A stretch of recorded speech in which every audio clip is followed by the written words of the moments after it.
tu saya nak kongsi kejap lagi. Pengalaman kita macam mana kita menyantuni, Masya Allah, orang yang digelar nama-nama ayahanda ni tuan-tuan. Taiko ni tuan-tuan. Macam mana kita nak kontrol singa-singa ni. Bukan senang. Nabi Muhammad itu semua singa-singa. Kita ni baru tiger tuan-tuan. Ini semua lion ni tuan-tuan. Macam mana kita nak kontrol? Allah Ta'ala bagi pada Nabi Muhammad kesabaran Nabi Allah Musa AS. Nabi Musa ni dia punya kekuatan dia. Zaman remaja dia lempang je orang mati tuan-tuan. A'udzu billahi minasyaitonir rajim. Assalamualaikum warahmatullahi taala wabarakatuh. Yang saya muliakan tuan pengerusi majlis, yang dihormati lagi dikasihi pengurusi surau Al-Hijrah, barisan ahli jawatan kuasa, barisan imam, pimpinan-pimpinan agama, pimpinan-pimpinan masyarakat, tuan-tuan haji, puan-puan hajah, muslimin, muslimat, hadirin hadirat yang dirahmati oleh Allah Subhanahu wa sekalian. Alhamdulillah bersyukur kita kehadirat Allah Subhanahu wa taala. Dalam keadaan sedar tak sedar kita telah pun memasuki bulan Rajab Al-Murajab. Rajab yang diagungkan. Yang mana ulama mengatakan makna Rajab adalah yang dimuliakan. Kenapa bulan Rajab dimuliakan? Kerana bulan Rajab adalah termasuk salah satu daripada bulan-bulan haram. Allah SWT firman Al-Quran, Inna iddata syuhuri indallahi 12 syahran fi kitabillah. Bilangan bulan-bulan yang termaktub di dalam kitabullah dalam Lauhul Mahfuz adalah 12 bulan. Minha arba'atun hurum. Daripada 12 bulan itu ada 4 bulan yang dihormati. Kerana dihormati bulan tersebut, orang Arab jahiliyah mereka akan berhenti berperang semata-mata menghormati bulan ini, terutama bulan Rajab. Kerana di antara bulan-bulan haram ini ada bulan yang 3 bulan yang bercantum dan 1 bulan yang terpisah. Bulan Zulqa'dah, Zulhijjah dan Muharram dia bercantum 3 bulan. Tetapi selepas daripada itu datang bulan Safar, Rabiul Awal, Rabiul Akhir, Jamadil Awal, Jamadil Akhir, baru datang bulan Rajab, dia terpisah bersendirian. Kenapa dipisahkan? Kerana Allah Ta'ala kata Nabi, Inna Allah Ta'ala witrun yuhibbul witra. Allah Ta'ala itu tunggal, dia suka kepada benda yang tunggal. Jadi akhirnya dipisahkan. Kerana itu Allah berfirman dalam surah Wal-Fajri, wasyaf'i wal-watr. Demi yang genap dan yang ganjil. Masya Allah. Allah suka juga pada benda yang genap, Allah suka juga pada benda yang ganjil. Bulan Rajab juga dinamakan dengan gelaran Rajab Al-Asam.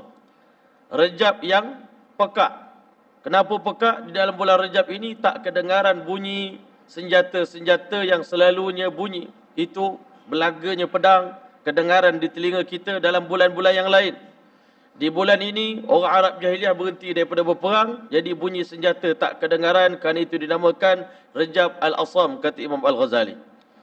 Ada satu lagi gelaran dipanggil pada bulan Rajab ini, Rajab Al-Asab, iaitu bulan yang di mana dilimpahkan rahmat dan keberkatan oleh Allah Ta'ala ke atas orang beriman.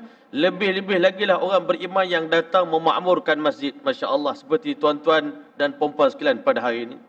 Sekarang kita yakin rahmat Allah sedang melimpah ruah. Kerana bila mana kita membicarakan tentang topik Isra' wal Mi'raj, kita dapati ada 2 perkara yang Nabi SAW bawa kepada umat. Yang pertama, Nabi SAW bawa balik kepada kita ni kebesaran rumah Allah. Bila Nabi turun daripada Isra' wal Mi'raj, kita tengok dalam perjalanan Isra' wal Mi'raj, Nabi berpindah daripada masjid ke masjid. Nak menunjukkan kehidupan orang beriman ini kena bergerak daripada masjid ke masjid. Itulah kehidupan mereka, bukan daripada hotel ke hotel, bukan daripada rumah ke tempat kerja. Tetapi orang beriman, kata Nabi SAW, Al-masjidu baitu kulli taqin. Masjid ini rumah bagi setiap orang yang bertakwa. Wa takaffalallahu liman ja'ala al-masjida baitahu. Allah jamin siapa yang menjadikan masjid surau ini sebagai rumahnya. Maksud rumah di sini, setiap kali kita pergi ke mana-mana, hati kita pasti nak balik ke rumah kita. Sebab itu rumah kita itu tempat persinggahan. Masjid kita inilah sebenarnya rumah bagi orang bertakwa. Allah jamin siapa yang menjadikan masjid sebagai rumahnya, birruh, yang pertama sekali Allah nak bagi roh agama kepada dia. War-ridwan, yang kedua nak dapat redha Allah pun di masjid. Wal jawazi ala sirat, kata Nabi boleh melintas titian sirat dengan mudah. Sedangkan titian sirat itu 1500 tahun panjangnya. Jaraknya Masya Allah nak melintas. Bagi orang yang selalu memakmurkan masjid, dia akan melintas titian sirat al-mustaqim sepantas kilat. Wal jawazi ala sirat ila ridwanillah, menuju keridhaan Allah, ila jannah, menuju ke syurga Allah Ta'ala. Berarti satu orang yang melangkahkan kaki ke masjid, kaki yang selalu melangkah ke masjid, kaki yang samalah akan melangkah masuk ke syurga Allah Ta'ala. Kaki yang selalu melangkah ke majlis ilmu yang merupakan taman syurga di dunia ini, kaki yang samalah juga akan mudah masuk melangkah ke taman syurga di alam akhirat nanti. Kita tengok yang pertama, Nabi mengembara daripada Masjidil Haram ke Masjidil Aqsa. Daripada Masjidil Aqsa pergi ke Baitul Ma'mur, masjid yang terletak di langit yang ketujuh. Nabi SAW tengok Masjid Baitul Ma'mur. Nabi sangat kagum dengan kemakmuran Baitul Ma'mur. Sesuai dengan nama dia, Baitul Ma'mur, rumah yang makmur. Kenapa dinamakan Baitul Ma'mur? Kerana kata baginda sallallahu alaihi wasallam, saat aku sampai di depan pintu gerbang Baitul Ma'mur, aku dapati pada setiap waktu ada 70,000 malaikat yang sedang menanti giliran untuk melakukan pusingan tawaf. Sedangkan 70,000 malaikat yang lain sedang bertawaf, memusing, mengelilingi Baitul Ma'mur satu pusingan. Setelah selesai satu pusingan, mereka akan dipersilakan keluar untuk bagi giliran kepada yang lain, dan yang dah keluar tak akan berpeluang untuk kembali datang ke Baitul Ma'mur buat kali yang kedua sampai hari kiamat. Bila Nabi SAW sampai ke Baitul Ma'mur, Nabi terbayang, ya Allah, alangkah indahnya andai kata pemandangan ini ada di muka bumi. Andai kata pemandangan di Baitul Ma'mur ini ada di Baitullahil Haram. Kerana Nabi dapat buat perbandingan, waktu itu Masjidil Haram dipenuhi dengan berhala-berhala di kelilingnya, Masya Allah. Sedih hati Nabi, berdoa kepada Allah, ya Allah, jadikanlah rumahmu di dunia ini, Baitullahil Haram juga, persis ataupun orang kata klon daripada Masjid Baitul Ma'mur. Dan yang kedua tuan-tuan, Nabi bawa turun daripada arasy Allah Ta'ala, hasil pertemuan dengan Allah dalam peristiwa Isra wal Mi'raj, bawa balik amal yang kita nak hidupkan dalam masjid, iaitu mendirikan solat 5 waktu dengan berjamaah, Masya Allah. Hari ini tuan-tuan yang dirahmati oleh Allah, kita orang Islam patut bersyukur pada Allah. Kenapa kita bersyukur? Allah Ta'ala bagi kepada kita ni, kepada umat yang terbaik, syariat yang terbaik, agama yang terbaik, yang dibawa oleh Nabi Sallallahu Alaihi Wasallam yang terbaik. Nabi kita Sallallahu Alaihi Wasallam bagi tahu, sesungguhnya perbandingan aku dengan Nabi-Nabi yang terdahulu seperti seumpama sebuah bangunan yang sangat-sangat cantik, kata Rasulullah. Bangunan tu dah sempurna dah cantik dah. Maka pengunjung-pengunjung datang ke bangunan tadi, semuanya pakat kagum dan Masya Allah, begitu sekali teruja melihat cantiknya bangunan tadi. Tetapi Masya Allah, bangunan yang cantik tadi, masih ada satu ruangan bata yang masih kosong, berlubang. Maka golongan-golongan, pelancong-pelancong yang datang ziarah bangunan tadi, dia kata, alangkah baiknya kalau lubang yang satu itu ditutup, maka menjadikan bangunan ini perfect, tidak ada cacat dan celanya, Masya Allah. Maka kata baginda SAW, akulah batu yang satu itu, yang dengan kedatangan, dengan diletakkan batu ke tempat tersebut, menjadikan bangunan tersebut sempurna. Begitulah agama dan syariat yang dibawa oleh baginda sallallahu alaihi wasallam. Dengan kedatangan Nabi, syariat Nabi-Nabi terdahulu disempurnakan oleh baginda Muhammad sallallahu alaihi wa ala alihi wasallam. Sebab itulah Imam Sarhindi dalam kitab Maktubat dia menyebut, sesungguhnya Allah Ta'ala himpunkan seluruh akhlak dan amalan para Nabi-Nabi dalam diri Nabi Muhammad sallallahu alaihi wasallam. Semua akhlak Nabi itu ada pada Rasulullah. Kalau sebut sifat Nabi Ibrahim yang mulia, ada pada Nabi Muhammad. Sifat Nabi Musa yang mulia, ada pada Rasulullah. Sifat Nabi Isa, ada pada Rasulullah. Yang kedua, Allah himpunkan intisari ajaran kitab-kitab terdahulu dalam Al-Quran. Dan Allah juga telah menghimpunkan seluruh syariat Nabi-Nabi terdahulu ke dalam syariat Nabi Muhammad sallallahu alaihi wasallam. Sehingga ulama mengatakan syariat yang Allah bagi pada Rasulullah ini adalah intisari daripada seluruh syariat yang lain. Atau krim tuan-tuan. Dia punya zubdah dia. Intisari daripada agama syariat ini yang terbaik itulah Allah bagi kepada Nabi Muhammad sallallahu alaihi wa ala alihi wasallam. Maka syariat yang terbaik ini Allah hadiahkan kepada kita, kepada umat Rasulullah sallallahu alaihi wasallam. Allah bagi tahu agama inilah, nikmat syariat ini adalah pelengkap bagi sekalian nikmat yang telah aku bagi kepada kamu. Sehebat mana pun manusia, hujung-hujung usia dia pasti akan cari agama juga tuan-tuan. Dia akan merasakan kekosongan. Hidup dia dah ada segala-gala tetapi kenapa masih kosong? Sebenarnya kekosongan jiwa manusia hanya dapat diisi oleh agama tuan-tuan. Allah buat manusia ni kata ulama ada dua juzuk. Satu hati, yang kedua anggota, Masya Allah. Hati manusia ni hanya boleh ditenangkan dengan iman kepada Allah. Kalimah tayyibah la ilaha illallah Muhammadur Rasulullah. Bila kalimah ini ada dalam diri manusia, yakin kepada Allah ada dalam diri manusia, cinta kepada Allah ada dalam diri satu orang manusia, maka dia akan mengecapi ketenangan, kebahagiaan, yang mana ketenangan dan kebahagiaan ini tak boleh dibeli dengan wang ringgit, tak boleh dibeli dengan harta benda tuan-tuan. Sebab itulah Nabi-Nabi datang ke alam dunia ni membawa umat dia. Kalau Nabi-Nabi terdahulu hanya mengajak umat mengamalkan agama. Kamu amalkan agama. Nabi Musa AS ajar umat dia nak selamat daripada cengkaman Fir'aun. Beratus tahun Fir'aun telah menyeksa Bani Israel. Dibunuh bayi-bayi Bani Israel yang wanitanya dihina, diperkosa, diperhamba, laki-laki dibunuh tanpa belas kasihan. Waktu itu untuk selamatkan umat Nabi Musa AS daripada azab yang besar itu, cukup bagi Nabi Musa AS mengajak umat dia menjaga solat. Apa pesan Nabi Allah Musa AS kepada Bani Israel? Ij'alu buyutakum qiblatan, jadikan rumah-rumah kalian sebagai kiblat, wa aqimus salah, dan dirikan solat di rumah masing-masing. Tak payah buat masjid. Zaman Nabi Musa AS, solat di rumah pun dah cukup untuk selamat. Tetapi syariat yang terbaik ini, kata ulama, Nabi kita sallallahu alaihi wasallam bawa kita kepada ibadah dan bahkan memerintahkan kita semua ni agar berdakwah tuan-tuan.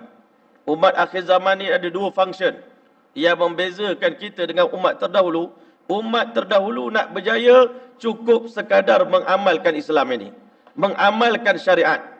Tetapi untuk umat Rasulullah sallallahu alaihi wasallam, kerana Allah Taala telah berfirman, kuntum khaira ummatin ukhrijat linnas, kalian adalah umat yang terbaik yang dilahirkan untuk memberikan manfaat agama ini, berkongsi manfaat agama ini dengan seluruh manusia di seluruh alam.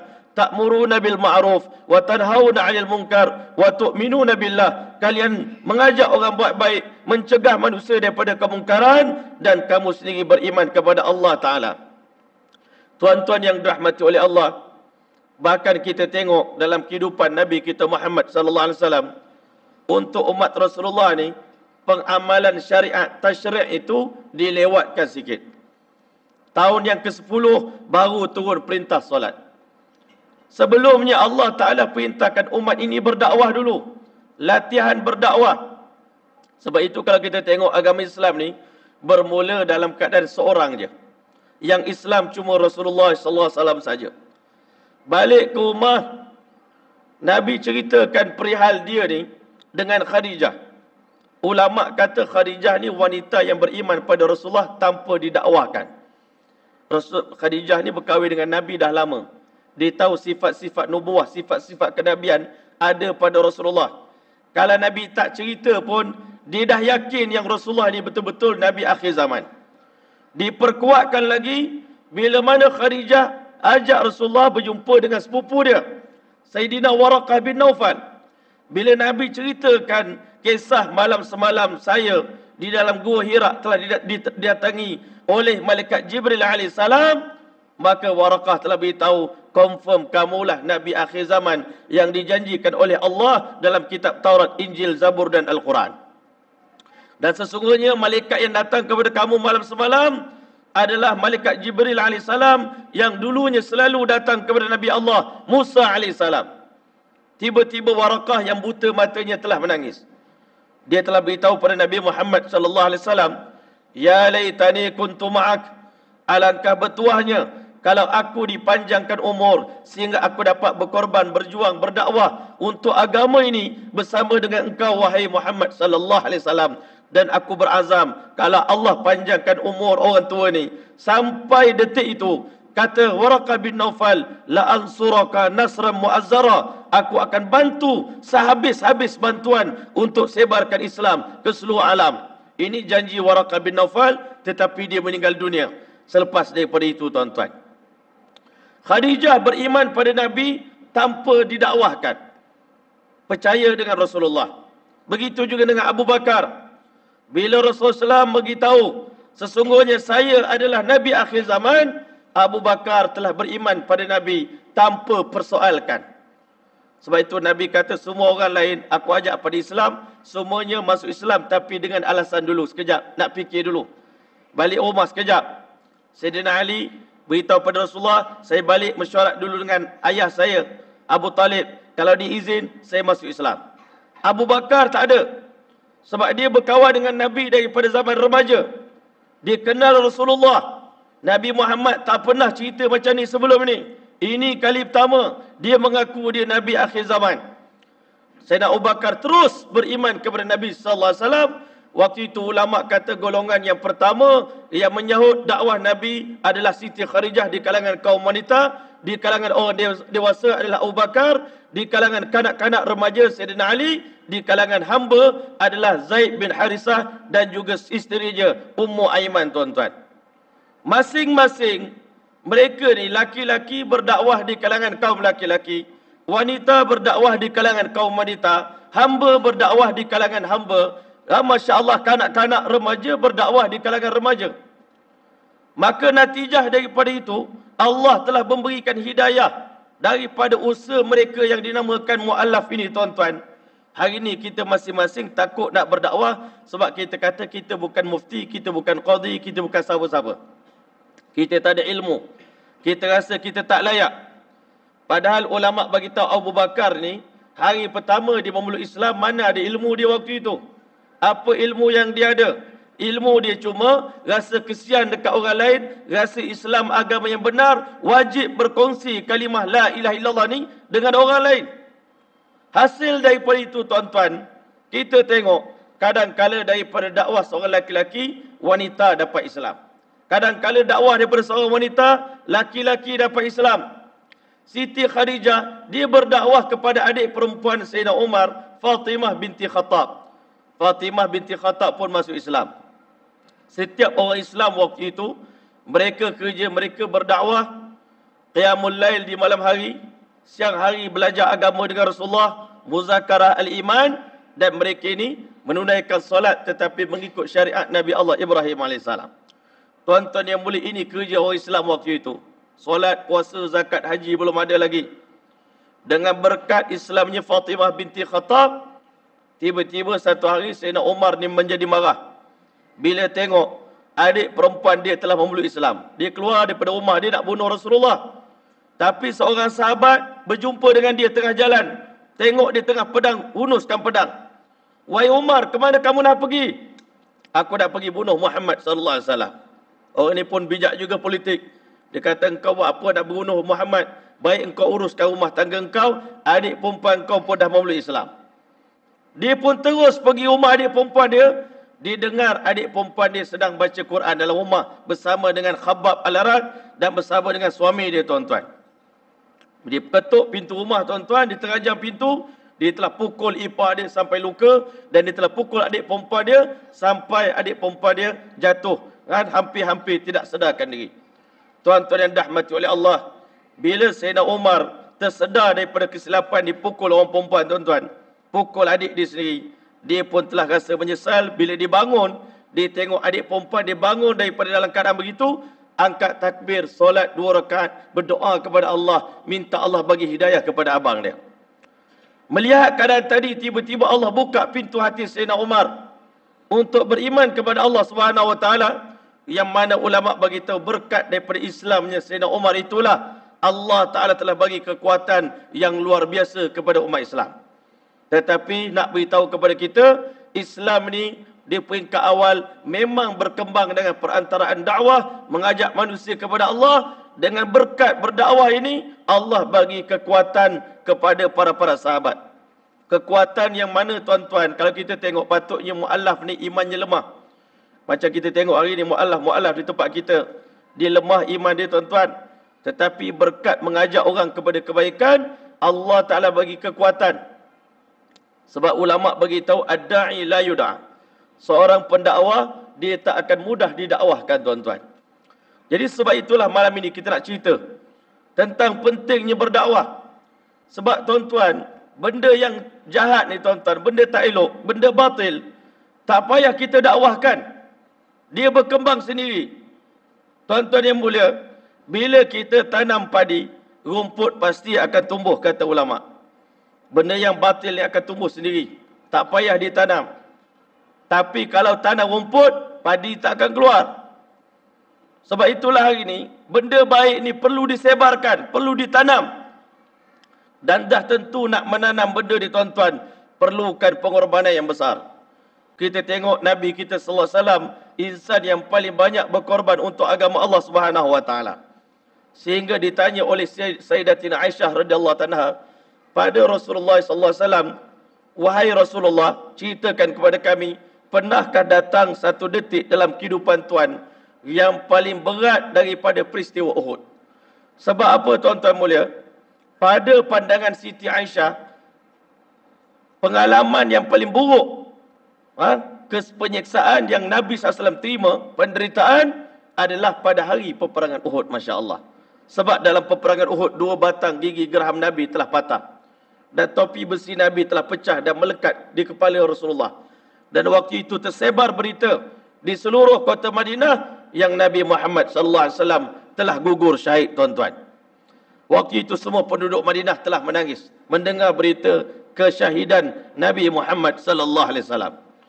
Tetapi kata baginda SAW, hari yang paling berat dalam hidup aku adalah sepanjang aku berdakwah ini, adalah hari aku berdakwah di Taif, Masya Allah. Kenapa kata Nabi? Ketika mana aku diusir oleh Abdul Yalil. Abdul Yalil ni pembesar Taif yang paling besar sekali. Yang terakhir Nabi datang rumah dia, yang ketiga. Dia begitu marah dengan kedatangan Nabi, dia telah terajang perut Nabi SAW. Nabi melambung ke belakang dan jatuh tersembam di atas tangga rumah dia, menyebabkan dagu Rasulullah SAW telah terluka. Nabi bangun. Ini keazaman Rasulullah. Nabi ni dalam berdakwah bukan macam kita tuan-tuan. Kita ni Masya Allah, kata ulama' kita, kata ceroy dakwah kita ni tuan-tuan. Kan? Kalau kita penceramah macam kami ni, kita tengah berceramah, tiba-tiba ada orang tengok jam tuan-tuan. Kata Tok Guru saya Maulana Tariq Jamil, tengah kita berdakwah ada orang tengok jam. Maknanya, kejap lagi saya berhentilah, dia kata. Ataupun kita tengah berceramah, tiba-tiba ada orang tengok muka pintu. Ataupun orang dah gelisah tuan-tuan, maknanya penceramah tu kata sampai di sini sajalah. Tetapi Nabi-Nabi ni, dalam keadaan dihalau, diusir, dimaki hamun, Masya Allah, begitu sekali kuat keazaman mereka berdakwah. Kalau kita jadi Nabi Nuh AS, dah lama kita kecil hati tuan-tuan. Nak berdakwah orang tutup telinga pula. Tak nak pandang muka Nabi Nuh. Ambil kain, tutup muka. Tonggeng punggung pada Nabi Nuh AS. Kalau kita dah lama dah berhenti tuan-tuan. Minta pada Allah buat kerja lain lah, ya Allah. Tak sanggup. Kena hina dengan orang macam ni, bukan seorang. Bukan sekejap, 950 tahun ni. Nak berdakwah ni kalau hati tak cekal, tak kuat, dah lama berhenti. Tuan-tuan yang mulia, Nabi Nuh AS beritahu pada Allah, dalam keadaan aku dakwah pelan-pelan, dia orang tutup telinga. Thumma inni a'lantu lahum wa asrartu lahum isra. Aku dakwah dengan suara kuat-kuat. Ucaplah la ilaha illallah. Oh, tutup telinga, terdengar juga la ilaha illallah, masuk juga dalam hati. Dapat juga 82 orang beriman pada Allah. Sebab itu Nabi dalam berdakwah ni Allah pesan, fasbir kama sabara ulul azmi minar rusul. Kamu bersabarlah dalam berdakwah macam mana sabarnya Nabi-Nabi ulul azmi, tuan-tuan. Maka tuan-tuan mulia, Nabi ulul azmi ni ada 4. Yang pertama Nabi Nuh AS. Sabar Nabi Nuh ni berdakwah panjang lama, tempoh dia lama, tuan-tuan. Kita ini ada pencen, tuan-tuan, berdakwah. Kan? Habis pencen umur 65, saya dah pencen dah. Dulu saya kerja bahagian dakwah. Kan? Dakwah kita ni ada pencen. Dulu saya ni AJK Biro Dakwah. Sekarang bukan lagi. Maknanya kita ni ada tempoh-tempoh pekerjaan kita. Nabi Nuh AS 950 tahun dia berdakwah, tuan-tuan, tak berhenti-henti. Siang dan malam. Kalau kita dakwah ni maghrib sampai isyak, tuan-tuan. Lepas tu balik dah. Nabi Nuh malam dan siang. Dan kamu tirulah dakwah Nabi Ibrahim dengan penuh susah payah pengorbanan, tinggalkan anak dan isteri, kena terpaksa sembelih anak sendiri pula, nak bina Kaabah bukan senang, nak angkut batu-batu. Ini semua dakwah Nabi Allah Ibrahim AS. Nabi Musa AS berdakwah macam mana? Susah nak kontrol umat. Umat Bani Israel ini kepala dia macam-macam. Sebab itu ulama kata ilmu paling payah, ilmu kontrol manusia, tuan-tuan. Siapa boleh kontrol manusia ni, dia sebenarnya orang paling hebat. Itulah Rasulullah SAW. Nabi boleh kontrol orang Arab jahiliah ni, tuan-tuan.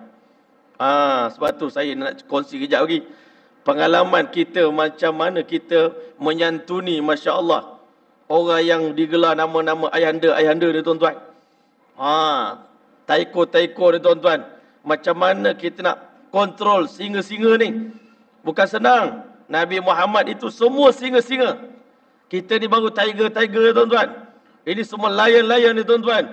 Macam mana kita nak kontrol? Allah Ta'ala bagi pada Nabi Muhammad kesabaran Nabi Allah Musa AS. Nabi Musa ni dia punya kekuatan dia. Zaman remaja dia lempang je orang mati, tuan-tuan. Kalau Nabi Musa tak sabar, sebab itu Nabi-Nabi ni hikmah dia sebelum berdakwah, Allah latih Nabi-Nabi bela kambing dulu, tuan-tuan. Banyak orang jumpa saya, ustaz, saya ni panas baran dah, ustaz. Macam mana cara nak hilangkan panas baran? Saya kata abang bela kambing, bang, insyaAllah. Kalau abang bela kambing, rumah saya ni masalah abang dekat bandar ni, dekat Shah Alam ni bandar. Macam mana nak bela kambing, marah jiran-jiran. Sebab jiran marah, itulah kita dapat tarbiyah, tuan-tuan. Kita belajar bau dia. Kita sayang dengan dia tapi bau dia busuk. Satu kampung lalu kat rumah kita busuk. Kan? Orang tak faham. Tapi kita sayang kepada mereka, Masya Allah. Tuan-tuan, sabar menguruskan umat seperti mana sabarnya Nabi Musa AS, dan sabarlah kamu seperti sabarnya Nabi Isa AS. Nabi Isa ni dengan miskin, dengan lapar. Rasulullah ni tahan juga ada rumah, tuan-tuan. Nabi Isa AS, ulama' beritahu dia ada 3 harta. Salah satu daripadanya teko dengan cawan ni, tuan-tuan, untuk minum. Satu hari dia lalu tepi sungai, dia tengok satu kumpulan manusia minum air sungai itu pakai tapak tangan. Oh, dia kata kalau gitu, rupanya teko dengan ini pun bukan keperluan hidup. Keperluan hidup, minum dengan tapak tangan pun boleh minum, kalau nak minum. Akhirnya disedekahkan, tuan-tuan. Tinggallah rumah Nabi Isa AS ni sekeping papan saja, tuan-tuan. Matahari belah sana, dia letak papan belah sini. Matahari ke atas, letak papan ke ni.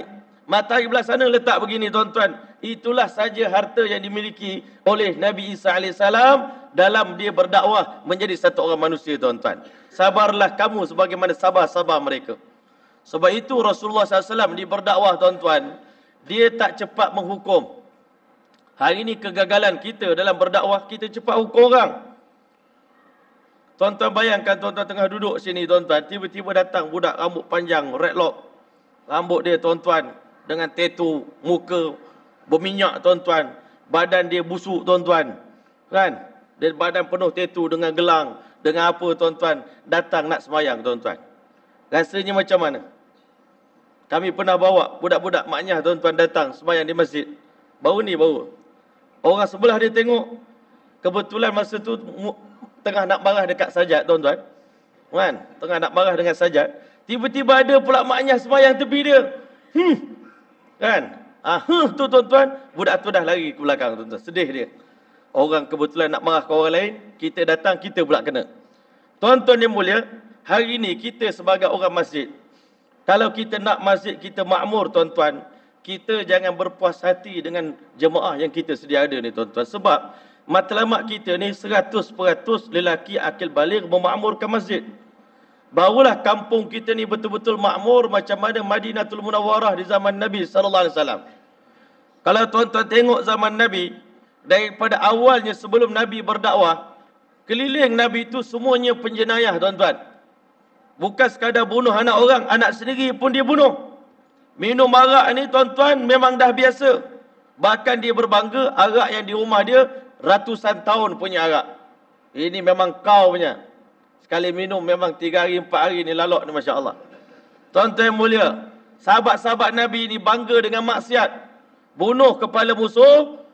Kalau kita ni bunuh habis lah. Ini nak balas dendam, korek otak dia, tuan-tuan, buat gelas kepala dia, tuang air arak, campur dengan darah, minum, tuan-tuan. Ini masyarakat yang paling buruk, tuan-tuan. Tetapi kata Imam Malik rahmatullah alaih, la yasluhu akhiru hadhil ummah, tak akan dapat diperbaiki umat akhir zaman macam kita sekarang ni illa bima saluhat bi awwaluha, melainkan dengan kaedah orang dahulu telah diperbaiki oleh Rasulullah. Hari ini kita fikir macam-macam cara nak buat masyarakat jadi baik, terutama remaja-remaja. Tuan-tuan, kalau tuan-tuan ikut kami ni pergi berdakwah ke penjara-penjara, tuan-tuan, pusat serenti, tuan-tuan mulia akan tengok. Sekarang tuan-tuan tengok kenapa masjid kita tak ada terang. Masjid kita ni terang, tak ramai orang. Kan, Masya Allah. Di Malaysia ni satu je masjid viral yang saya pergi ceramah minggu lepas, tuan-tuan, Temeloh Jaya, tuan-tuan. Betul-betul lah saya sampai tu isyak, memang saya sembahyang kat luar masjid. Penuh orang, tuan-tuan. Tapi apakah cukup sebuah masjid untuk kita banggakan, sedangkan masjid dan surau yang lain tidak begitu di Malaysia, tuan-tuan. Ini malam ni yang ramai ni, kalau siang tak tahulah kan. Tetapi tuan-tuan, kita jangan berpuas hati satu saf, dua saf. Sayyidina Umar bin Khattab radhiyallahu anhu, pagi-pagi lepas sembahyang subuh, dia terus imbas, tuan-tuan. Dia scan sekali imbas, tengok mana jemaah yang ada, mana jemaah yang tak ada. Selalunya imam dia tahu, tuan-tuan, muka ada, muka orang tak ada. Kan, maghrib malam tadi ada, isyak, subuh ni yang. Kalau scan tempat kita ni banyak yang tak datang subuh. Sayyidina Umar dia scan sekali je. Ada seorang tak datang subuh pagi ni. Terus pergi rumah dia. Sulaiman bin Abi Hathmah tak hadir sembahyang subuh 1 pagi. Sayyidina Umar terus sampai ke rumah dia. Menggeletar dia, tuan-tuan, dalam bilik. Apa aku nak jawab dengan Amirul Mukminin? Mak tolong jawab sekejap. Mak dia pun datang, wahai Amirul Mukminin, kenapa, ada apa hal? Dia tanya, Sulaiman bin Abi Hathmah tak hadir salat subuh berjemaah pagi ni. Masya Allah, apa masalah dia? Allahu Akbar, minta maaf Amirul Mukminin, anak saya malam tadi solat tahajud panjang sangat. Jadi dekat-dekat nak subuh dia tidur, saya pun terlupa nak kejut, dia terbabas sampai sembahyang subuh di rumah sendiri. Sayyidina Umar kata, aku bagi amaran, ini yang terakhir. Kalau nak kerja dengan kami, waktu itu Sulaiman bin Abi Hathmah ni sebagai penyelia pasar, musyrif, jaga pasar. Tengok orang bisnes ni jujur ke tak jujur. Sayyidina Umar kata, di sisi kami, sembahyang hadir salat subuh berjemaah lebih penting daripada sembahyang tahajud sepanjang malam. Tak guna sembahyang tahajud panjang malam kalau subuh tak datang. Kenapa, kata Umar? Orang yang mengambil berat tentang urusan dia dengan Allah, orang yang sama boleh jaga urusan manusia. Tapi kalau siapa yang mengambil ringan urusan hubungan dia dengan Allah, maka dia juga akan mengambil ringan hubungan dia dengan manusia. Sebab itu Isra wal Mi'raj ini mengajar kita hablum minallah, hablum minan nas. Hubungan sesama manusia ni akan jadi baik bila masjid kita baik. Ini urusan politik kita, tuan-tuan, sampai tak selesai-selesai. Kita kesian tengok orang Astro Awani tu, tuan-tuan. Dah 5 hari bercerita, tak tahu jawapan. Kami pun pening juga, dia kata.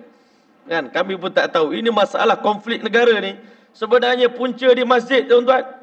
Masjid kita ni, kalau masjid kita makmur, makmurlah negara kita, tuan-tuan. Kalau masjid kita berpecah belah, tak satu hati, masjid kita ada masalah, tuan-tuan, kita tengok kalau masyarakat rosak, kita just perbaiki masjid saja. Kalau individu rosak, just baiki solat. Awak ada masalah peribadi, ya. Hutang banyak, bergaduh dengan isteri, bergaduh dengan bos, anak-anak benci dekat kita. Saya cakap, abang tak payah fikir banyak-banyak. Abang balik ke rumah, abang fikir mungkin hubungan abang dengan Allah dah begitu jauh. Jadi Allah Ta'ala buat semua orang benci dekat kita kalau kita jauh dengan Allah. Jadi sekarang nak bagi manusia suka balik kat kita, sayang balik dekat kita, abang tak payah cari doa pengasih bang. Abang baiki je solat nombor 1 sekali, Quran dah lama tak baca, baca balik, istighfar, taubat pada Allah. Mana-mana yang kurang hubungan kita dengan Allah yang longgar, skru yang longgar-longgar, ketat-ketatkan balik, insya-Allah automatically Allah telah akan turn hati orang yang benci dan musuh kita, dia akan terus sayang dan kasih kepada kita. Abang boleh buat? Betul lah Ustaz. Kenapa? Dia kata, saya pun dah lama tak solat ni. Bang. Okeylah, betul lah tu. Jawapan ada. Yang kedua, patutlah isteri saya bengang dengan saya. Asyik gaduh je. Rupanya dia dah lama dia nak suruh saya jadi imam kat rumah. Tapi saya ni sampai sekarang tak mampu-mampu lagi nak jadi imam. Kan abang sendiri dah bagi jawapan. Jadi abang betulkan itu, insya-Allah kehidupan abang akan bahagia. Untuk sempurnakan hidup individu, baiki amalan kita tuan-tuan. Tapi nak baiki masyarakat yang rosak, yang huru-hara sekarang ni, kita orang Islam just makmurkan masjid. Perbetulkan masjid. Biar semua orang Islam ada hubung kait dengan masjid. Ulama kata, sebagaimana anggota tubuh badan ini semua mesti kena ada hubung kait dengan jantung tuan-tuan. Tangan kena ada connection dengan jantung. Kaki kalau nak bergerak aktif, dia kena ada connection dengan jantung, kena elok. Otak kita pun kena ada connection yang baik dengan jantung tuan-tuan. Kalau terputus sikit je tuan-tuan hubungan, tangan akan lumpuh. Sama dengan masyarakat yang tak ada hubungan dengan masjid, lumpuhlah mereka tuan-tuan. Nabi berpesan, alaikum bil jamaah. Kalian wajib berjemaah, solat berjemaah, hidup bersama-sama. Kerana sesungguhnya insan yang berpisah daripada jemaah, dia seumpama seekor kambing yang terpisah daripada kawan-kawan dia, maka serigala mudah menangkap dan membaham dia. Dan serigala bagi manusia adalah iblis. Penyakit kita orang Melayu ni tuan-tuan, suka duduk seorang-seorang. Tak percaya tuan-tuan tengok bila pergi luar negara. Kalau orang Pakistan, Bangladesh tuan-tuan, dia pergi mana-mana dia buat masjid. Tak kira lah. Di mana-mana negara mesti ada masjid India, mesti ada masjid Pakistan, di situ mereka berjemaah. Teruk-teruk pun balik juga ke masjid. Saya di Jepun tuan-tuan, kami ini berjemaah dengan masyarakat Pakistan, Bangladesh tuan-tuan. Saya jadi imam sana. Kita lepas-lepas isyak, kita pergi ziarah rumah jemaah-jemaah. Kalau dah lama tengok muka ni, dah 3 hari tak datang masjid, kita pergilah ziarah rumah dia. Lepas isyak pergi. Kadang-kadang kita datang, oh ustaz, tak payah naik. Kami datang esok, insya-Allah kami datang. Ustaz tak payah naik. Dia orang tengah buat kerja lah tu, buat projek lah tu tuan-tuan. Duduk kat negeri orang bukan Islam. Orang Melayu kita ni, kalau pergi keluar negara, dia suka duduk seorang-seorang. Dia tak kenal orang dah tuan-tuan. Tuan-tuan tak percaya, tengok pergi kat Europe tuan-tuan. Orang Melayu kita bila sampai sana, dah tak kenal orang dah tuan-tuan. Jumpa orang Islam pun tak bagi salam. Macam tak kenal. Tak nak orang ambil tahu privasi hal kita. Sebenarnya kita tak sedar, kita ditarik jauh sangat sesat daripada jalan Allah Subhanahu Wa Taala. Sebab itulah hari ini penyelesaian bagi seluruh masalah umat Islam di dunia ni adalah memakmurkan masjid. Kembalikan umat ini ke masjid. Tapi caranya tuan-tuan, kita ni pihak orang yang dah memakmurkan masjid, bukan AJK saja ya. Tetapi kita semua yang hadir di sini, kita kena ada minda macam mana nak meramaikan orang dalam masjid. Kita kena ada minda dan saya yakin semua masjid nakkan itu. Sebab itu hari ini bila kita buat program memakmurkan masjid, karnival, jom pergi masjid, banyak dapat sambutan. Maknanya ramai orang kita yang nakkan benda ni, tetapi ramai yang tak tahu cara. Maka tuan-tuan yang mulia, saya nak kongsikan sedikit cara tuan-tuan. Yang pertama, pengalaman saya berdakwah dan pengalaman kita memakmurkan masjid tuan-tuan. Sangat-sangat mudah.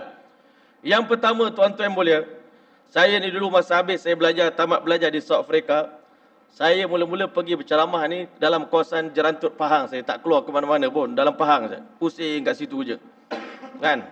Orang KL tak kenal pun saya. Orang Selangor lagi tak kenal. Tuan-tuan yang mulia, lama-lama terlompat ke Kuala Lumpur. Sekali je tuan-tuan. Putrajaya ni. Bukan Kuala Lumpur. Putrajaya pergi sekali.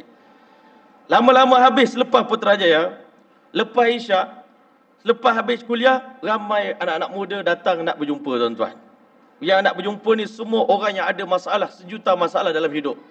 Rupanya begitu ramai di luar sana. Anak-anak muda yang sedang dalam keadaan gelisah. Hidup dia tak tenteram.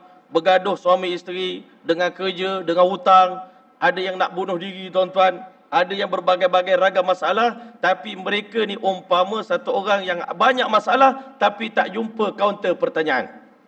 Sebab kaunter pertanyaan tutup sampai isyak je tuan-tuan.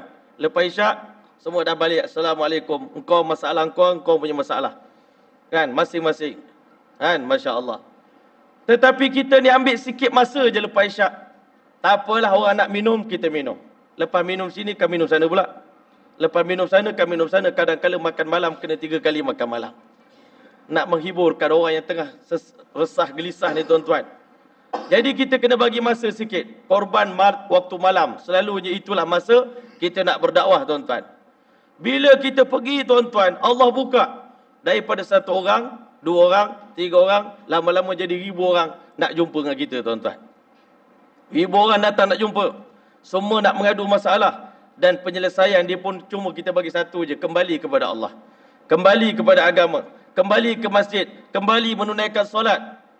Baru dia dapat tahu rupanya itu je benda yang kita tak buat selama ini. Tuan-tuan yang mulia, macam-macam ragam Allah hantar manusia untuk saya santuni tuan-tuan. Kawan-kawan saya lah. Ramai sebenarnya, bukan saya je. Ramai di luar sana. Cuma tiap-tiap malam bila kita bagi masa, macam-macam jenis orang datang. Pernah datang sepanjang sejarah saya berdakwah tuan-tuan. Allah hantar memang orang yang betul-betul keras tuan-tuan untuk kita begini. Ada yang lembut banyak ah. Yang lembut ni banyak. Datang memang kumpul dah 40 orang nak dengar kita cakap je. Memang dia dah bersedia dah. Tengah malam pukul 1. Susun kerusi 40 bulan puasa pula tu. Bagi mic so kita bercakap. Kami rindu nak dengar cerita agama. Tapi nak pergi masjid takut. Kan? Kami biarlah ustaz cakaplah dengan kami. Maka Masya Allah tuan-tuan mulia. Bila kami buat program setiap bulan 3 hari kami buat program. Beriktikaf dalam masjid. Kita pilihlah mana-mana masjid. Terutama di belah-belah pulau. Pulau Perhentian, Pulau Tioman. Kita bawa remaja-remaja ni. Tuan-tuan iktikaf dalam masjid. Balik daripada 3 hari tuan-tuan, semua nangis. Yang dulunya tattoo penuh di badan. Dengan gelangnya, dengan macam-macam ragam dia tuan-tuan.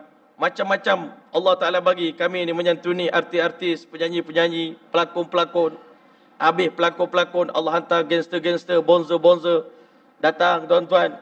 Habis gangster-gangster, bikers-bikers pula nak ajak kita ni ride sama-sama sambil buat pengisian-pengisian agama. Alhamdulillah bikers pun dah ramai yang dah ikut. Macam-macam Allah hantar. Golongan-golongan transgender pun datang. Nak berubah, nak baiki diri. Semuanya memerlukan kasih sayang tuan-tuan. Semuanya yang datang ni sebenarnya mereka ni dahagakan kasih sayang. Kita ni tak buat apa pun. Kita pergi peluk, cium. Cium sini, cium sini. Kalau nampak orang tu hebat sikit, cium dahi. Kalau lagi power, cium tangan. Habis tuan-tuan. Terus cair. Lagi kuat, tengah makan, suap makanan di mulut dia tuan-tuan. Mengalir air mata dia. Dia kata mak ayah kami pun tak pernah suap kami. Menangis dia orang tuan-tuan. Lepas 3 hari, baru dirasa ketenangan yang selama ini aku cari dalam duit, dalam maksiat, dalam minum arak, dalam main judi, dalam jenayah yang kami buat. Tak jumpa ketenangan. Yang kami jumpa adalah kegelisahan. Tetapi bila kami iktikaf dalam masjid 3 hari, Masya Allah, kami rasa inilah ketenangan yang kami cari selama ini, yang kami tak jumpa. Dan kami jumpa kasih sayang yang kami tak jumpa di mana-mana pun. Kami jumpa di sini, Masya Allah. Semua balik menangis tuan-tuan, berubah. Macam-macam cerita yang kami dengar.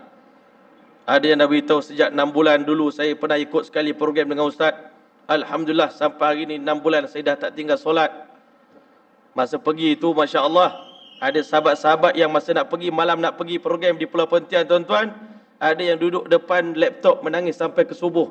Kenapa nak hafal balik bacaan-bacaan dalam solat. Dah 17 tahun tak semayang.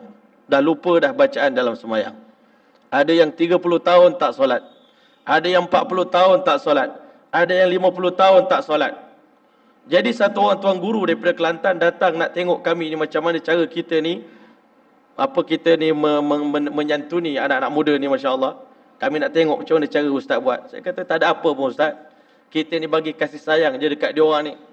Saya kata kat Ustaz tu, kata Ustaz, selama ini saya ni buka tahfiz. Saya fikir 200 orang di tahfiz, anak murid saya di tahfiz itu, itulah anak murid saya. Jadi saya jaga dia orang baik-baik, tertib, disiplin, sunnah Nabi, qiyamul lail, semua akhlak, adab kita jaga. Tetapi bila saya pergi berkuliah di Kuala Lumpur, saya baru terfikir, baru nampak sebenarnya anak murid saya di luar sana jauh lebih ramai daripada apa yang anak murid yang ada di dalam tahfiz saya. Dalam tahfiz 200 orang, tapi di luar tahfiz mungkin 2 bilion, 2 juta orang. Anak murid yang selama ini kalau kita biarkan dia orang, mungkin dia orang terkapai-kapai.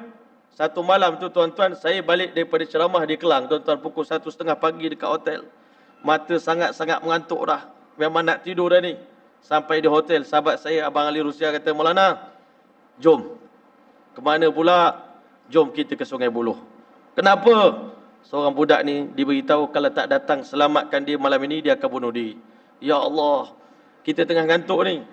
Korban. Tak apa ustaz, tidurlah dalam kereta. Nanti sampai sana insya-Allah kami bangun kau ustaz. Tidur tuan-tuan, bangun. Sampai sana di rumah dia pukul 1:30 pagi. Kita sembang dengan dia sejam, dia je cakap. Kan? Tak boleh dah cakap apa. Dia cakap. Dia pun tengah steam masa tu tuan-tuan. Wah, dia tengah lalok masa tu. Jam yang kedua kita bercakap, baru kita dapat orang kata 2 hala bercakap tuan-tuan. Jam yang ketiga dekat-dekat nak subuh tuan-tuan, baru dia menangis. Tiba-tiba air mata keluar.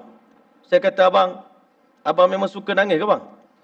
Kata, tak ustaz, saya gangster ustaz. Mana boleh nangis? Kan? Mana boleh nangis?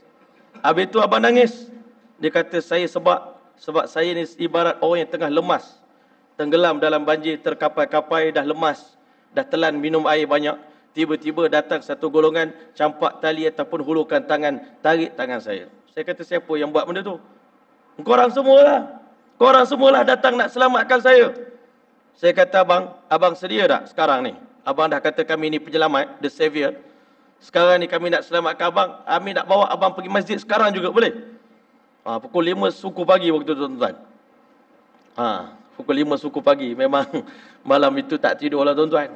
Kita nak belajar lah. Macam mana Nabi Nuh tak tidur malam hari. Takkan kita takut sangat kan? Tuan-tuan, pagi itu dia dapat. Daripada hari itu dia menangis. Sampailah ke hari yang ke-40. Hari-hari air mata dia menangis tuan-tuan. Masa dia menangis tu sebab apa dia kata? Ustaz, saya ni menangis yang pertama terhadap dosa saya. Saya banyak dosa buat dengan orang. Saya pernah pukul tangan satu orang budak sampai pecah, sampai hancur. Tangan itu saya tak tahu dah macam mana nak minta maaf dengan budak tu. Yang kedua dia kata, saya risau. Anak perempuan saya ni Masya Allah, dia punya ganas dekat sekolah hari-hari bertumbuk dengan budak lelaki-lelaki. Bila saya ayah nak rotan dia dah panjat atas muka saya, dah nak tumbuk dalam muka saya tak. Nak tumbuk muka ayah, ini yang saya sedih Ustaz. Tiba-tiba tuan-tuan saya kata, abang ubah diri abang je. Anak abang tu Allah Ta'ala akan fix nanti sendiri Masya Allah. Dia pun bertaubat, semayang, jaga semayang, duduk berjemaah masjid tuan-tuan. Buat dakwah sama dengan kami tuan-tuan. Tiba-tiba tuan-tuan, dia dapat berita masa dia pergi ke Sabah. Anak perempuan dia, isteri dia telefon, bang, anak perempuan kita dah berubah bang. Yang pertama dia dah pakai tutup aurat, pakai tudung. Yang kedua dah lembut. Yang ketiga dah jaga solat bang.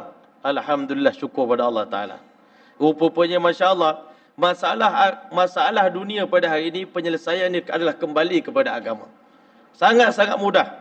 Cuma kita hari ini tarik je tuan-tuan. Bukan kita buat kerja lebih pun. Buat kerja sikit je tuan-tuan.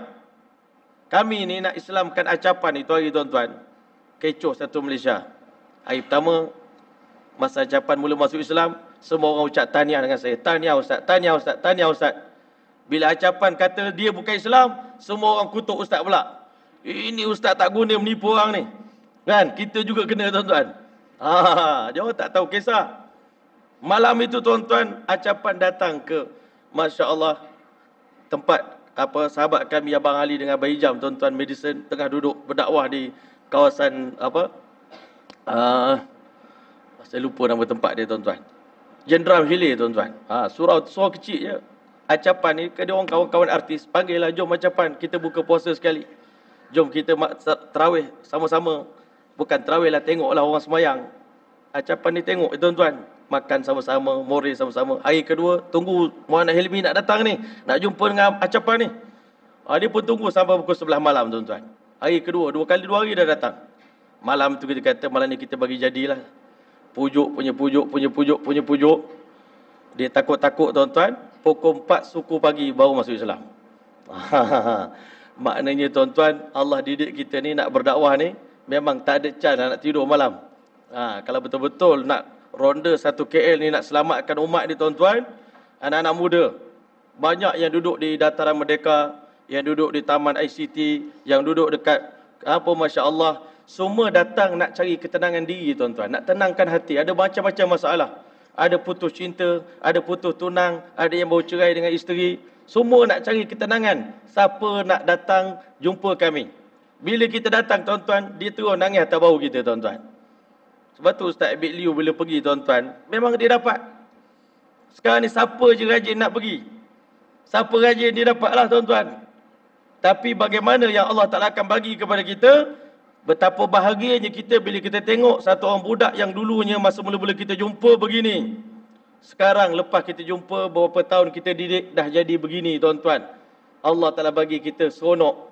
Sebab itulah Rasulullah SAW ni dia sangat bangga tengok para sahabat.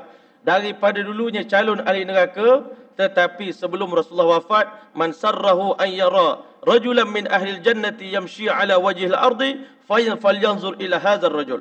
Siapa yang nak tengok kepada calon ahli syurga, yang mana dia adalah calon ahli syurga, sedangkan laki-laki ini sedang berjalan di atas muka bumi ini, tengoklah sahabat aku, dia bernama Talha bin Ubaidillah ini, Masya Allah. Dulu sahabat-sahabat Nabi ni sebelum Islam semuanya calon-calon ahli neraka. Sebab itu kita jangan judge orang pada hari pertama kita tengok dia. Sebab itu bila saya dah lama-lama berdakwah, saya dah buat keputusan dalam dunia tak ada orang jahat pun sebenarnya. Orang kafir pun tidak jahat sebenarnya. Kerana dia belum tahu kebenaran. Tak ada orang nak cerita pada dia kebenaran Islam. Saya pernah sembang dengan satu orang pelancong daripada France. Dia ateis. Dia tak percaya pada Tuhan. Saya cerita detail daripada perjalanan Nabi Adam sampai Nabi Muhammad, apa hubungan antara Nabi dengan Nabi, dan tentang hari kiamat, syurga dan sebagainya. Dia kata, terima kasih Tuan. Seumur hidup saya, ini kali pertama, engkau lah orang pertama yang ceritakan tentang the truth ini kepada saya. Terima kasih, saya akan fikirkan tentang nak masuk Islam, nanti kalau saya balik ke Perancis. Saya jumpa satu orang pelancong daripada Rusia tuan-tuan, Kristian Ortodoks. Dia berjalan, duit pun tak ada tuan-tuan. Saya bawa dia pergi tahfiz di Jalan Tuk tuan-tuan. Ustaz saya suara sedap, imam. Antara kaedah berdakwah pada orang bukan Islam ni, perdengarkan Al-Quran kepada dia tuan-tuan. Dia pun duduk. Saya pun minta ustaz baca atas kerusi. Dia orang Kristian, kita baca surah Maryam. Kaf, ha, ya, ain, sad. Bila dia baca tuan-tuan, orang tadi mengalir air mata tuan-tuan. Dia tak faham. Dia kata the best song ever I heard. Lagu yang paling sedap saya pernah dengar dalam hidup saya. Saya kata ini bukan lagu, ini kitabullah, wahyu daripada Allah SWT, memuji sifat Maryam AS, orang yang disanjung tinggi oleh orang Kristian. Masya Allah. Banyaklah kita bawa orang mak saleh ni tuan-tuan. Tetapi paling banyak sekarang ni, kita bawa anak-anak muda yang bermasalah ni tuan-tuan. Sebenarnya mereka bukan ada masalah pun. Mereka tak ada masalah, mereka bukan jahat. Sebab itu dalam berdakwah, saya selalu beritahu, saya bawa 3 sifat. Yang pertama tuan-tuan, kita jangan sentuh apa yang ada pada diri dia tuan-tuan. Selalu saya pesan dalam berdakwah, kekasih orang jangan disentuh. Semua orang ada kekasih tuan-tuan. Kan? Ada orang minat gelang, ada orang minat rantai, ada orang kekasih dia tattoo, ada orang kekasih dia motor, ada orang kekasih dia kereta. Nak dakwah dia jangan kita kutuk kereta dia tuan-tuan. Pujilah kereta dia. Kereta abang sempoi bang. Mantap lah. Kita pun buat macam nak duduk juga tuan-tuan. Saya pun kalau ada duit nak beli juga ni. Kan? Baru dia rasa, Masya Allah. Aku ingat ustaz ni nak pancung aku. Tapi rupanya dipuji pula. Dia seronok lah. Bila orang puji kekasih tuan-tuan, kita seronok. Kita berdakwah ni mudah je. Puji. Masya Allah. Cantik bang. Abang beli ikan Saya pun suka ikan bang. Saya ni gini-gini. Lagi dia hebat. Kalau kita cerita lagi ikan yang lagi hebat pada ikan yang dibela. Masya Allah. Jadi saya sukalah kalau rezeki esok kita pergi mancing sama bang. Kan? Tak payah sebut apa-apa pun tentang dosa yang dia buat. Kita cerita tentang agama, pengisian, satu hari nanti dia sendiri akan tinggalkan benda-benda tu. Kan? Macam maknyah-maknyah ni datang, rambut panjang, rambut berkala. Orang tak reti berdakwah, terus datang. Bila you nak potong rambut? Yang tattoo ni, bila you nak buang tattoo, tak sah tau sembahyang ada tattoo. Ini mentaliti orang Melayu. Bila tengok orang mu'alaf nak masuk Islam, orang kafir nak masuk Islam, you tak takut ke nak bersunat? Ataupun, ini you masuk Islam ni, kerana nak kahwin dengan budak Melayu ke? Itu maknanya fail tu dakwah kita, tuan-tuan. Sangat fail dakwah kita. Tuan-tuan, kita bagilah peluang. Rasulullah dengan sahabat Nabi pun 13 tahun bagi peluang. Okeylah, tak apalah. Yang ada minum arak lagi. Yang berzina lagi. Yang mencuri lagi. Bagi semangat dulu, tuan-tuan. Saya cakap yang pertama, jangan sentuh kekasih dia, tuan-tuan. Jangan sentuh apa yang kita tak berkenan pada diri dia, diam dulu. Yang kedua, tuan-tuan, kita berdakwah ni pun, kita kena merendah diri kita, tuan-tuan. Kita jangan letak diri kita ni tinggi macam orang bagi arahan hakim duduk atas. You buat ni. Rasulullah ni direndahkan diri dia sampai dia boleh berkawan dengan Arab jahiliah ni, tuan-tuan. Sampai kadang-kala kata di sahabat Nabi, kami tak boleh beza mana satu Rasulullah, mana satu sahabat Nabi. Sayyidina Umar, dia sebagai Amirul Mukminin, kadang-kala dia tidur bawah pokok, tuan-tuan, tak pakai baju. Orang tanya dia, mana satu Amirul Mukminin? Yang itulah. Ini ke Khalifah orang Islam? Tak kenal, tuan-tuan. Dia begitu humble, begitu rendah diri. Kita sekarang nak berdakwah, kita rasa kita mulia, orang tu hina. Itu salah kita, tuan-tuan. Sedangkan kita nak berdakwah, kita kena menganggap orang di depan kita ni semua aset semua. Semua aset. Orang kafir pun aset, remaja pun aset. Cuma dia orang belum dapat hidayah daripada Allah. Kalau dapat hidayah daripada Allah, mungkin lebih baik daripada saya. Kita ni, Allah telah jadikan kita dapat hidayah dulu. Bukan kerana kita lebih baik. Orang dapat hidayah dulu, berfikir macam mana orang lain pula dapat hidayah. Itu barulah orang kata berminda kelas tinggi, tuan-tuan. Berfikiran kelas tinggi. Hari ni orang tak ada kelas tinggi. Kelas mentaliti agama kita sangat rendah, tuan-tuan. Yang ketiga, saya kata bagilah peluang dia berubah. Tuan-tuan, orang nak pergi umrah tu dah bagus dah tu. Budak pelan-pelan lah.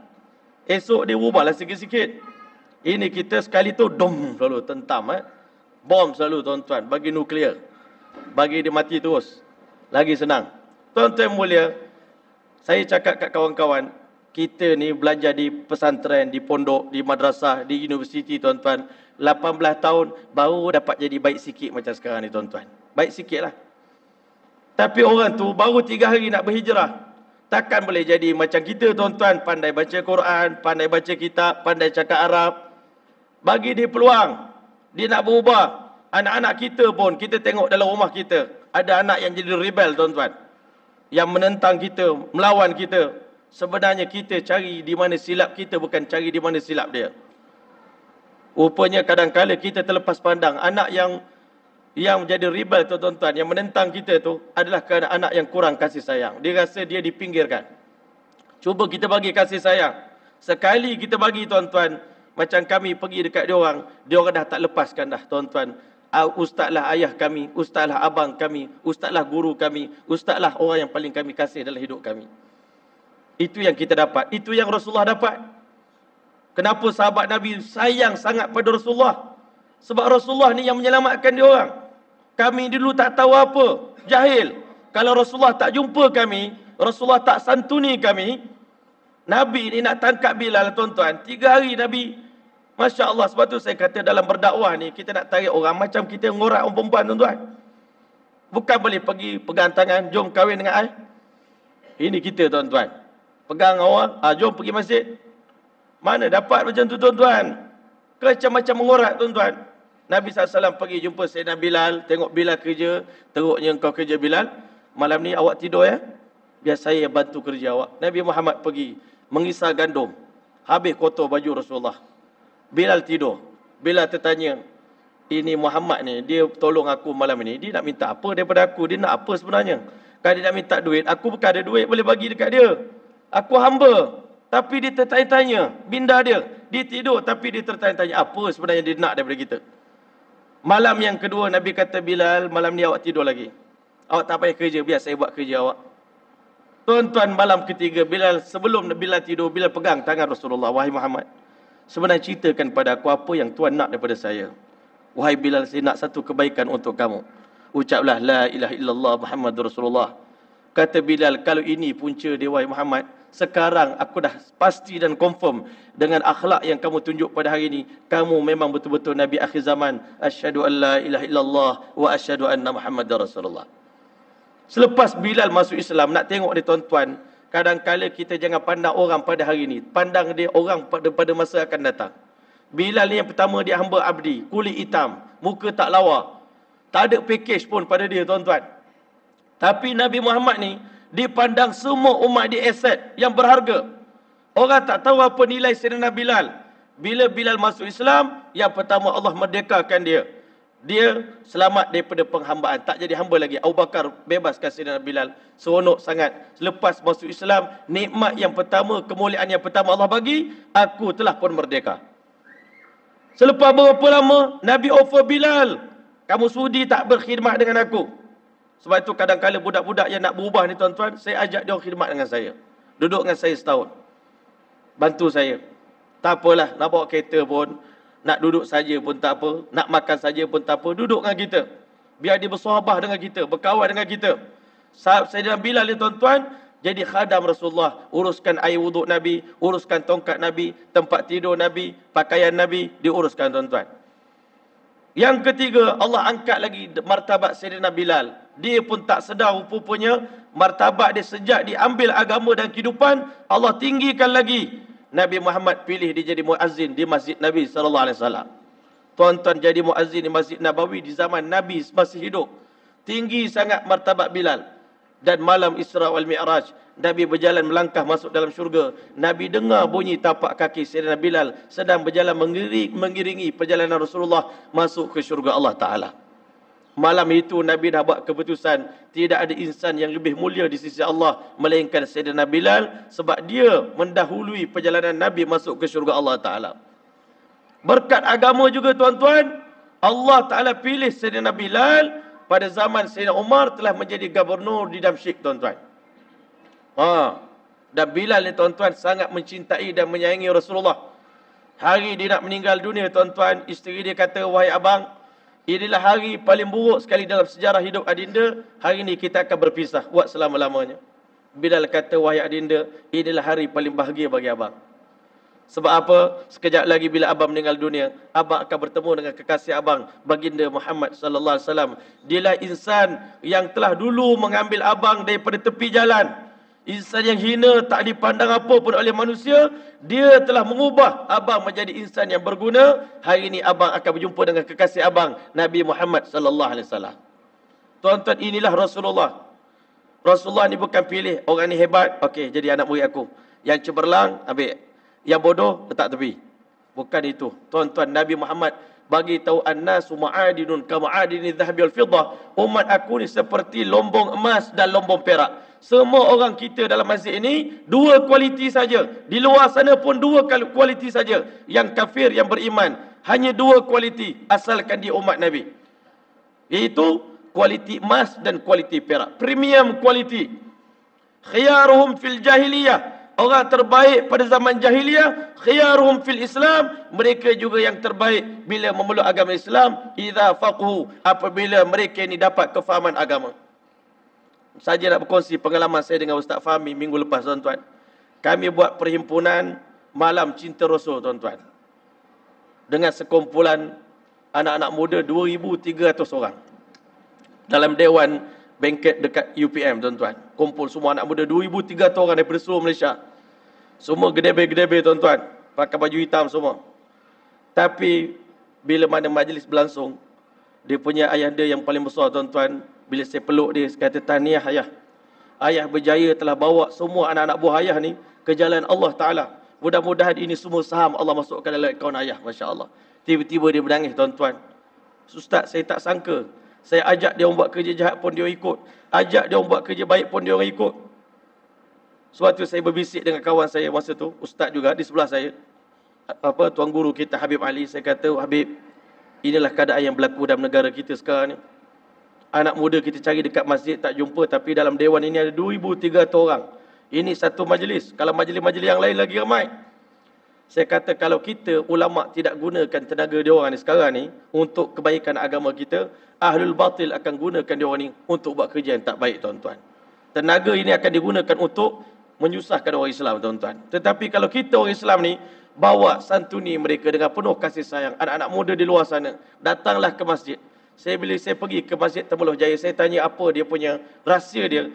Dia sangat bagi peluang yang besar kepada anak-anak muda ni untuk membantu menyebarkan syiar Islam di masjid itu, tuan-tuan.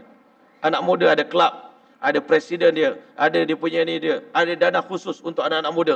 Nak buat apa-apa program, dia boleh buat, bagi tahniah, bagi pingat, bagi apa-apa hadiah kepada mereka, hasil daripada Masya Allah. Ini ustaz kita pun Masya Allah, Ustaz Fahmi. Dia bawa motor-motor ni, motorway suku, tuan-tuan. Dengan kawan-kawan dia, Masya Allah, pergi ride. Dia kata kadang-kadang geng-geng budak motor ni berkumpul 20,000 orang pun dia boleh kumpul. Mana kita orang masjid nak kumpul 20,000 orang?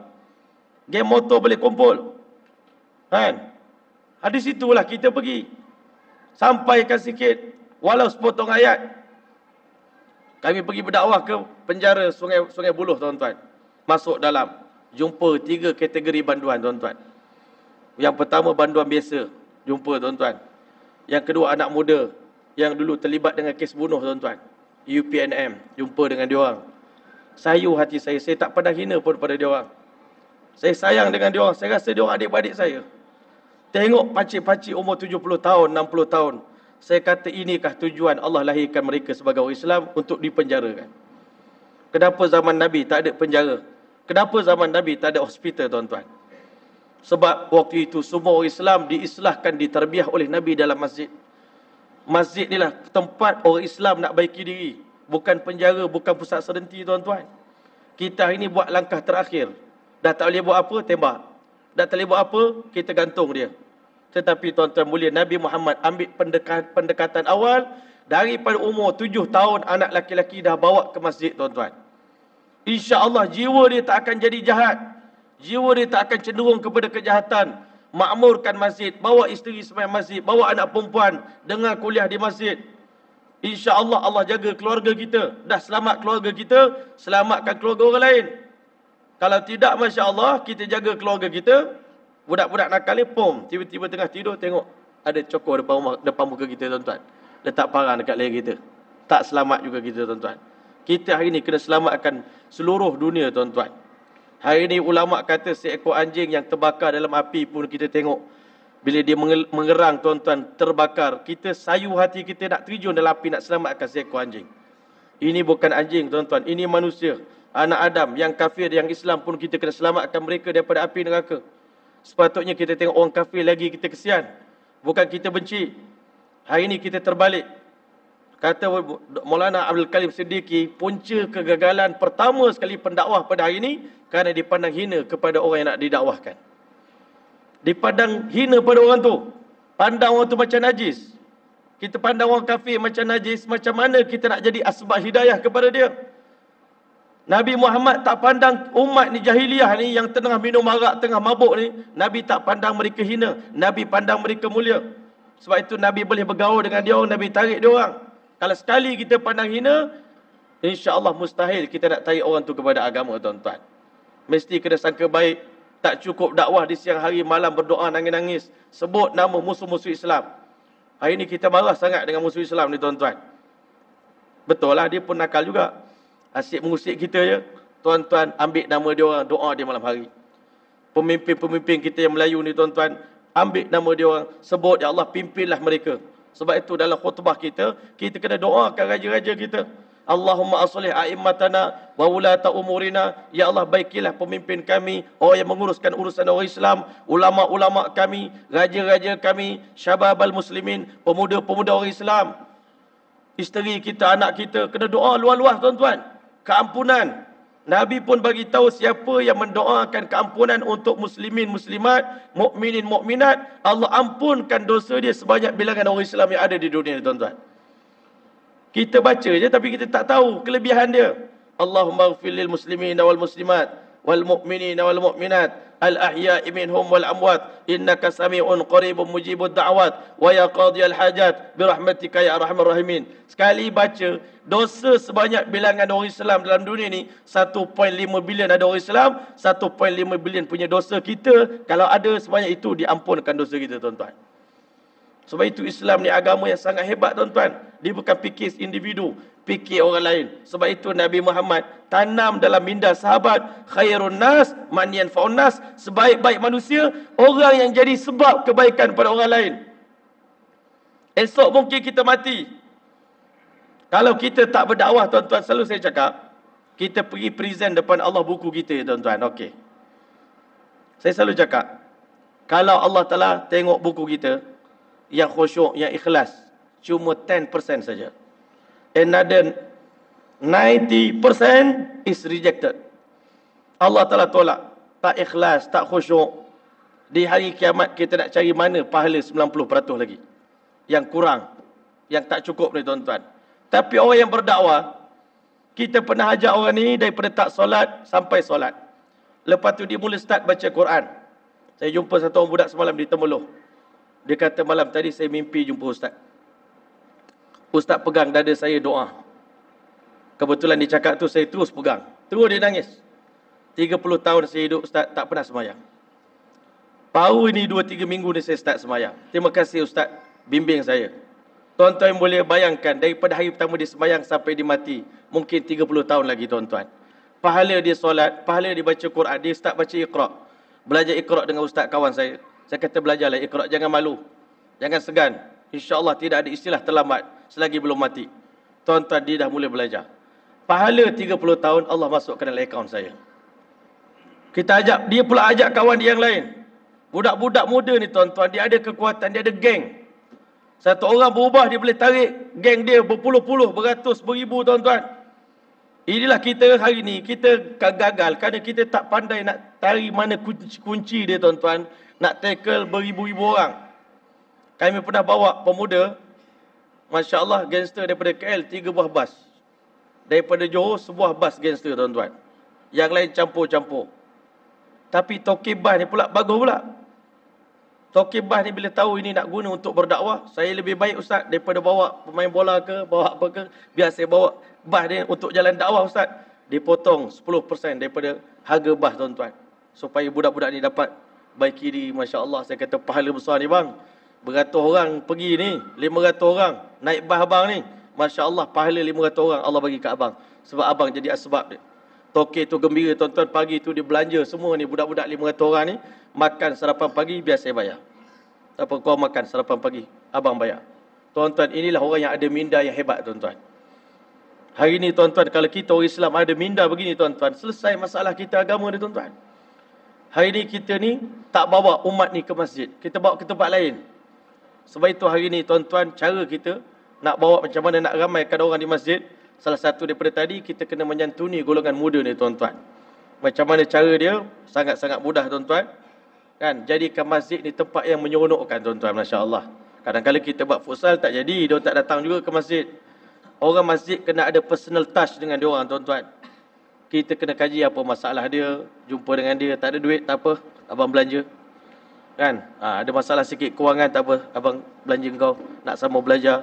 Sekali tuan-tuan, kita dah tarik hati dia tuan-tuan, diserah jiwa raga dia pada kita. Abang suruhlah kami buat apa saja. Masya Allah. Kadang-kadang kami pula jadi takut. Ustaz, kami dah anggap Ustaz sebagai ketua kami. Ustaz suruh kami perang, kita perang. Ustaz suruh kami langgar, kami langgar. Dah, saya tak suruh adik-adik macam tu pun. Tak suruh buat macam tu pun. Kita cuma nak baiki diri, mudah-mudahan adik semua selamat, hidup adik bahagia, Masya Allah, rumah tangga kembali damai. Rupanya tuan-tuan, bila dia orang bermula nak berubah tuan-tuan, Allah bagi sangat-sangat istimewa. Kami bawa satu orang pergi ke Langkawi tuan-tuan. Kami bawa semua pulau-pulau tuan-tuan. Bagi dia orang seronok, mandi-mandi, snorkeling, semua pergi mandi-mandi, malam-malam dengar tazkirah dekat masjid. Dia ni cakap, Ustaz, sebelum saya pergi ni, saya bergaduh dengan isteri saya sebab isteri saya nak pakai baju seksi, dia kata. Puas dah bergaduh. Saya kata, waktu bini orang, pakailah baju elok-elok sikit. Tak, kalau saya tak pakai macam ni, nanti abang nak tengok orang lain. Jadi biar saya pakai seksi, abang tengok saya. Bergaduh. Tiba-tiba tuan-tuan, bila dia berubah saja, dia pergi nak baiki diri. Hari pertama dia dapat terima telefon daripada isteri dia.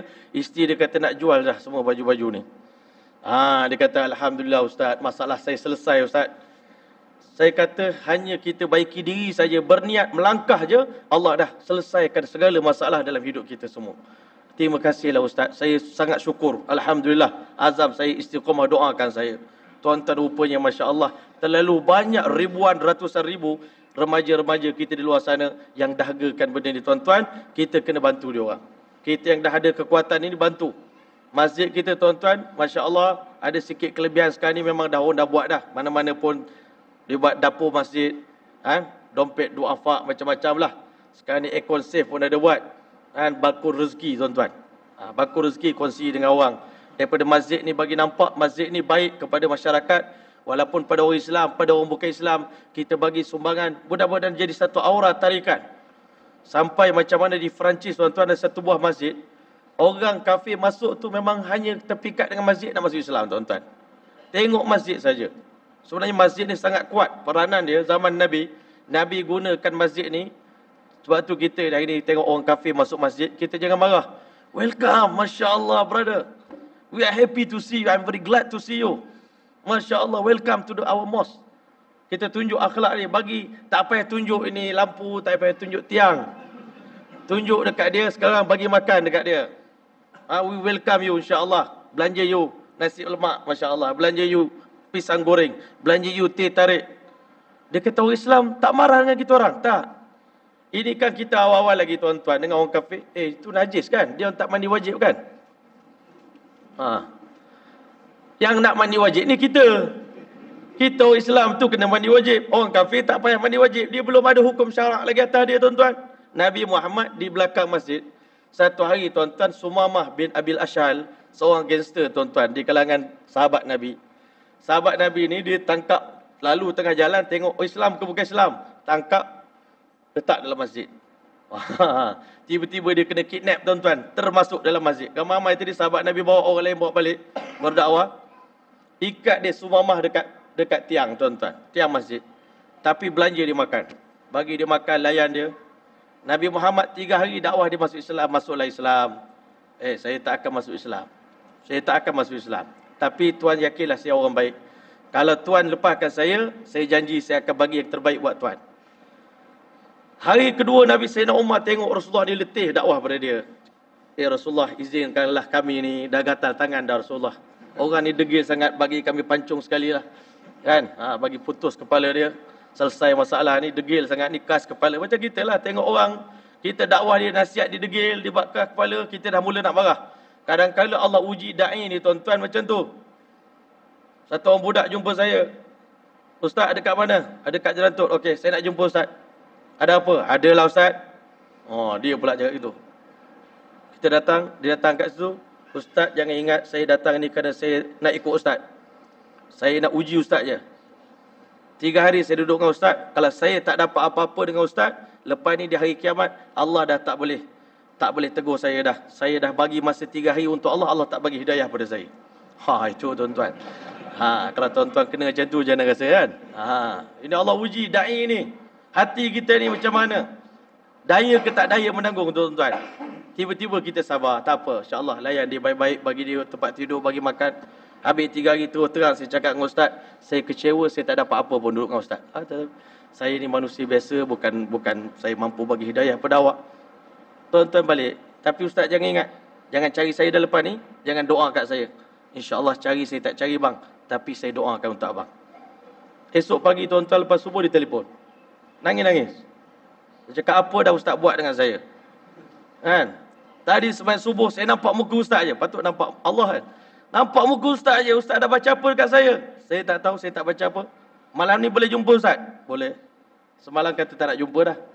Tuan-tuan yang mulia, itu pengalaman lah sikit-sikit. Tuan-tuan lagi banyak lah tuan-tuan. Saya ni sikit-sikit. Kan? 4 tahun ni, daripada 2016, 2017, 2018, 2019, 2020 ni, Allah memang bagi kita ni betul-betul sibuk tuan-tuan. Kesianlah dengan isteri anak, memang kesian lah. Tapi pengorbanan perlu diberikan tuan-tuan. Semata-mata nak selamatkan umat yang begitu ramai sekarang yang dahagakan agama, tetapi tak ada orang nak bagi tahu dengan cara yang baik. Kami bukan tak nak pergi masjid, tapi nanti pergi-pergi je orang dah mula pandang kami serong. Sahabat saya yang tuan-tuan Abang Fadil itu cakap, hari pertama saya pergi masjid, muka saya tattoo separuh tuan-tuan. Saya nak salam dengan orang masjid angkat tangan. Tak nak salam. Sedih saya Ustaz. Ada seorang tu dia baru nak ambil wuduk tuan-tuan, dah lama tak sembahyang, pergi kat masjid. Orang kata kalau wuduk dengan tattoo ni tak sah semayang kau. Kau buatlah macam mana pun tak sah. Malam tu nak bunuh diri, nak terjun bangunan dah tuan-tuan. Sebab semayang tak sah. Ini begitu failnya kita dalam dakwah tuan-tuan.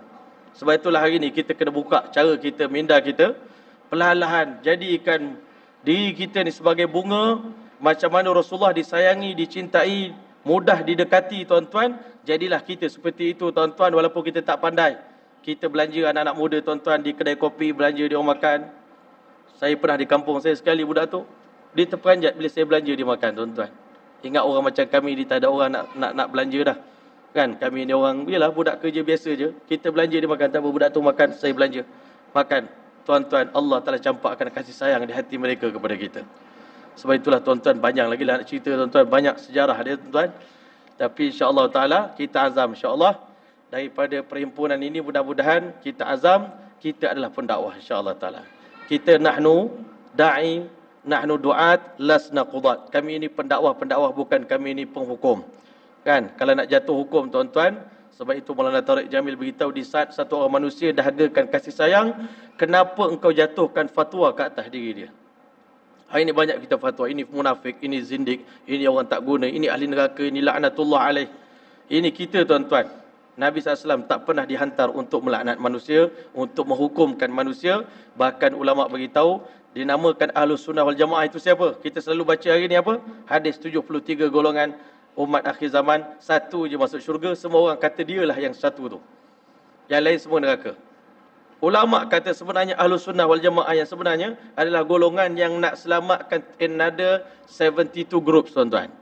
You group yang berjaya, you nak selamatkan grup yang gagal ini, dia masuk neraka ni, tarik semua bawa masuk syurga Allah Ta'ala. Dan dah tentu benda tu bukan sikit pengorbanan, kena korban. Kadang-kadang orang cela kita juga. Ini apa pasal pula ustaz pergi konsert ni? Kan? Nah, orang tak faham. Konsert besar-besar kita pergi. Pakai jubah je ni, pakai serban. Apa hal ustaz ni kan? Rupanya kalau kita tak pergi situ, tak jumpa dah yang menyanyi tu tuan-tuan. Di masjid dia tak ada. Kena pergi tempat tu. Tuan-tuan kena pergilah begitu pelan-pelan, bermula daripada langkah-langkah sikit-sikit belajar tuan-tuan. InsyaAllah telah satu hari nanti, bila kita dah mula bergerak, orang kata macam bawa kereta, mula-mula takut, nervous, tak pandai, masa mula-mula belajar. Tapi bila dah sedap bawa kereta nanti tuan-tuan, tekan 106 tak berasa tuan-tuan. Begitulah dalam berdakwah tuan-tuan. Mula-mula takut, tapi bila dah start, dapat satu, makin sedap. Tak sedar, tahun 2020 berakhir dengan begitu pantah tuan-tuan. Rasa macam baru lepas 2019, ini dah datang 2020. Tak sempat nak buat apa-apa, begitu banyaknya keperluan-keperluan agama yang kita nak lakukan dalam hidup kita. Mudah-mudahan kita mati dan menjadi satu orang yang terbaik. Nabi SAW bersabda, "Idza aradallahu bi'abdin khairan", apabila Allah Taala nak bagi kebaikan yang besar pada satu orang hamba dia, ista'malu, Allah gunakan dia sebagai asbab orang lain dapat agama, dapat hidayah qabla mautihi, sebelum dia mati. Sebelum dia mati, Allah sibukkan dia dengan urusan agama, bawa orang berdakwah orang. Sehingga tengah-tengah berdakwah itu, Allah cabut nyawa dia tuan-tuan. Kawan saya Ustaz Fadli Yusof, dia telah Islamkan 950 orang tuan-tuan di Sabah. Dia hantar mesej dekat saya, Alhamdulillah Ustaz, misi syahadah saya 950 orang telah masuk Islam. Jangan kita ingat nak berdakwah ni kena ada suara. Masa dia jumpa saya tu, dia kata dah seminggu suara tak ada Ustaz. Tapi Alhamdulillah dalam tempoh seminggu ni 4 orang dah masuk Islam. Saya tak cakap apa pun. Saya punya risau je tengok orang tu, ya Allah kesian, ya Allah masuklah Islam. Kami pergi Europe tuan-tuan. Kami lalu tepi-tepi Mak Saleh ni musim sejuk. Tuan-tuan, kita terasa, ya Allah, dia orang ni mulia sebenarnya. Orang putih ni anak cucu Nabi-Nabi sebenarnya. Tapi kerana mereka belum mendapat hidayah, ya Allah, kalau mereka mati dalam keadaan sekarang, masuk neraka semua, ya Allah, bagilah hidayah kepada mereka. Tuan-tuan, kita ni orang Islam, patut jiwa kita besar, tinggi. Kita adalah guru kepada orang bukan Islam. Kita adalah doktor kepada pesakit-pesakit di seluruh dunia tuan-tuan. Kalau doktor lupa diri, cikgu lupa diri, anak murid kita, pesakit kita, pasien kita, oh engkau muntah atas katil aku pun nak muntah juga. Kan? Engkau berak atas katil aku nak berak juga. Lawan dengan kau. Tuan-tuan, balas buruk di balas buruk, tak selesai masalah. Sebab kita cikgu. Cikgu kena tunjuk sifat akhlak, santunan. Kita tunjuk jalan kepada mereka, guide mereka, insya-Allah taala. Satu hari nanti tak mustahil di antara tuan-tuan jadi macam Dr. Zakir Naik tuan-tuan, berdakwah, jadi macam Maulana Abdul Kalim Siddiqui, bukan kerana dia ulama, kerana dia ada fikir nak selamatkan orang daripada api neraka. Jadi kerana itu insya-Allah taala mudah-mudahan azam kita insya-Allah, dan paling besar sekali Allah jadikan platform kita masjid ni dah ada cantik sangat masjid tuan-tuan. Ucap tahniah pada tuan-tuan insya-Allah. Suraunya sangat cantik, tetapi kita gunakanlah masjid kita ni mesra kepada pelanggan, mesra kepada pengunjung-pengunjung. Mudah-mudahan senyuman kita, akhlak kita, budi pekerti kita, adab kita menyebabkan orang rasa selesa nak datang memakmurkan rumah Allah Taala. Ganjarannya masya-Allah kepada AJK Masjid, dia oranglah dapat saham paling besar tuan-tuan, sebab dialah yang menganjurkan kebaikan. Nabi kata tuba liman ja'alahu Allah Taala miftahil khair. Berbahagialah orang yang Allah jadikan sebagai kunci untuk buka pintu kebaikan, wa mighlaqal lisyar, kunci untuk buka tutup pintu keburukan. Masya-Allah, kita mungkin tak mampu nak buat kebaikan, tapi mampu jadi kunci untuk buka pintu kebaikan insya-Allah. Mudah-mudahan kita punya kuliah pada malam ini diterima oleh Allah Taala, salah satu daripada amal kebaikan yang kita lakukan dalam bulan Rejab yang mulia ini insya-Allah. Minta ampun dan maaf andai ada salah silap, terlanjur kata, terkasar bahasa insya-Allah.